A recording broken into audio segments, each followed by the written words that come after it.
Now to the digital dive. More than 2,000 of you are sharing your thoughts on this story on our KARE 11 Facebook page right now. Governor Tim Walz sharing some more details about a possible mask mandate here in Minnesota. Yeah, there's no decision yet on whether the governor will issue a statewide mask mandate, but Walz said yesterday that an answer should be coming soon. He cited a recent study that shows if 95% of people wear masks, we could save 1,700 lives in the state by November.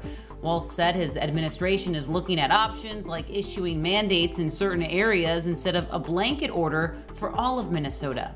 I think in the very near future we'll make some determinations on where we go. In the meantime, I would just tell Minnesotans the cheapest thing we can do and the least imposition by government into your life is just to wear a mask. Meanwhile, Edina is extending its own mask order following a city council vote last night. People will have to wear masks inside businesses and public buildings, restaurants when they're not seated at tables, on public transportation, and inside entertainment venues. Earlier this week, Edina's mayor issuing a warning to young people as COVID-19 cases surge in people in their 20s. Now, of course, everyone has an opinion on whether or not we should be having a mask mandate in our state. Here's what a few of our Sunrisers had to say this morning.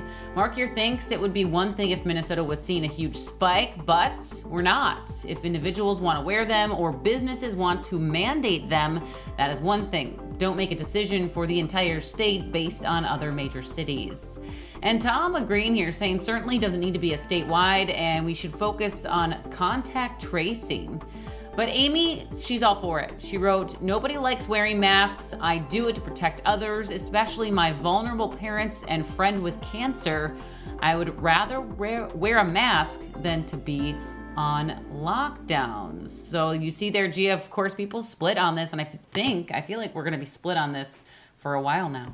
Yeah, this debate is going to continue, Alicia. Thank you.